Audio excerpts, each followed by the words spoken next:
হ্যাঁ, আমরা ব্যর্থ হচ্ছি। এটা তাদের কাছে আমরা সরি বলবো যে তারা এত কষ্ট করে খেলা দেখতে আসে, কিন্তু আমরা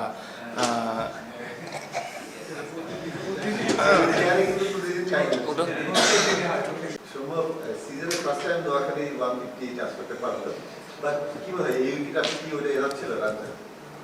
না, উইকেটটা একটু টাফ ছিল। তারপরেও আমার কাছে যতটুকু মনে হয়েছে 20টা রান কম হয়েছে আর কি। পাওয়ার প্লে ঠিক ছিল আজকে। প্রথম মনে হয় 50 রান পার্টনারশিপ হয়েছে। সো আর মিডল ওভারের দিকে যে একটু স্লো হওয়ার কারণে আমার কাছে মনে হয়েছে যে 20টা রান কম হয়েছে। আপনাদের শুরুতে একটু টাইম নিয়েছেন নাকি দুজনে, একটু হয়তো সাবধান ছিলেন, সেটা কি মানে গত কয়েক ম্যাচের ব্যাটিং এর অভিজ্ঞতার কারণে মানে টাইমটা করা হয়েছে? না, উইকেটটা অ্যাকচুয়ালি ইজি ছিল না।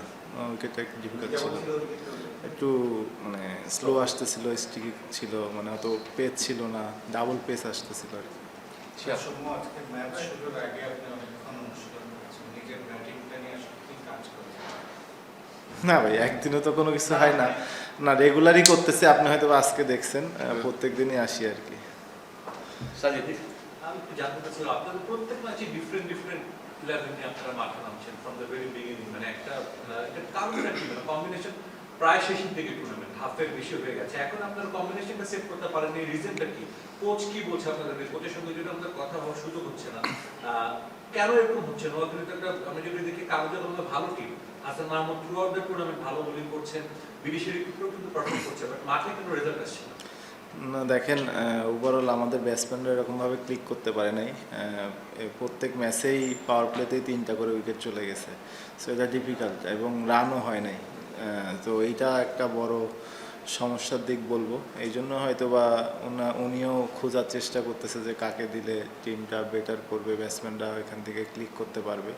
সো আর একটা তার থেকে বড় কথা, হাতে থাকলে না অনেক কিছুই ফেভারে যায় না। সো এটা একটা বড় জিনিস। টিমের অবস্থা কেমন? আমরা জানি যে যেটা বললেন, হারতে থাকলে অনেক কিছু ফেভারে যায় না, টানা হারাটা আসলে মেন্টালি কিছুটা ডাউন করে দেয়। আপনাদের টিমের পরিবেশটা কেমন? কোচ কি বলছে? টুর্নামেন্ট শুরুর আগে কিছু অনাকাঙ্ক্ষিত ঘটনা হয়েছে, সবকিছু মিলিয়ে টিমের ড্রেসিং রুমের পরিবেশটা কেমন? সবাই কেমন?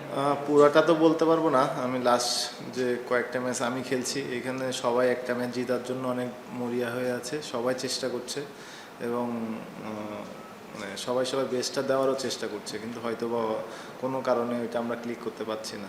বাপ্পি নোয়াখালী এবার প্রথম ফ্র্যাঞ্চাইজি আসছে, কিন্তু তারপরেও তাদের সাপোর্টার বেসটা অনেক স্ট্রং। মানে এখানেও আমরা দেখছি যে বাসা করে মানুষজন আসছে নোয়াখালী থেকে। তাদের জন্য কি একটু খারাপ লাগে কিনা যে নেতৃত্ব করতেছেন আপনারা? তাদের জন্য তো খারাপ লাগে, কিন্তু ওনারাকে আমাদের খারাপ লাগাটা ওনারা দেখছে কিনা এটা জানি না। আমরাও চেষ্টা করছি তাদেরকে হ্যাপি করার জন্য। হ্যাঁ, আমরা ব্যর্থ হচ্ছি। এটা তাদের কাছে আমরা সরি বলবো যে তারা এত কষ্ট করে খেলা দেখতে আসে, কিন্তু আমরা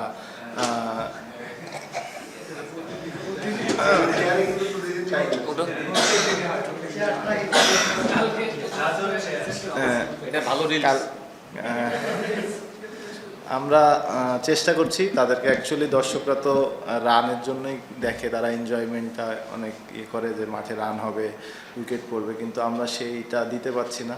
এটা আমাদের টিমেরই একটা ব্যর্থতা বলতে পারেন, ব্যাটসম্যানদের একটা ব্যর্থতা বলতে পারেন। আবিদ, 6 ম্যাচে 6টা হারার পর টিমের মধ্যে পরের রাউন্ডে সুপার 4-এ যাওয়া, সেমিফাইনালে যাওয়া, প্লে-অফে যাওয়া নিয়ে কি আলোচনা হয় বা কি চিন্তা ভাবনা চলছে? এখনো কি একটু কনফিডেন্স আছে? আমি শুরুতেই বলছি ভাই, আগে আমাদের এখন একটা মেন চিন্তা, একটা ম্যাচ আগে জিততে হবে, যে জিতলে মোমেন্টামটা আগে নিয়ে আসতে হবে, তারপরে চিন্তা। Any question? প্রথম ম্যাচে যে আপনার মানে আউটটা ছিল, আপনার ইংলিশও দেখলাম আমরা, মানে আপনার কি মনে হচ্ছে? এবং এই যে ফার্স্ট ম্যাচ ছিল আপনাদের পরে ছিল, আপনারা বলতেন? না, অবশ্যই প্রথম ম্যাচ খেলছিলাম আমার এবছর সিজনের, ইম্পর্টেন্ট ছিল আমার জন্য। এবং একটা যে কোনো টুর্নামেন্টের শুরুটা ভালো হলে ভালো একটা প্ল্যান করা যায়। এবং আমি যতটুকু জানি, যত বছর ক্রিকেট খেলছি, যদি কোনো ক্লিয়ার এভিডেন্স না থাকে তাহলে ব্যাটসম্যানের ফরে যায়। কিন্তু আমার কাছে যেটা মনে হয়েছিল, এই জন্য আমি আর কি আর্গিউ করেছি এটাই। Thank you.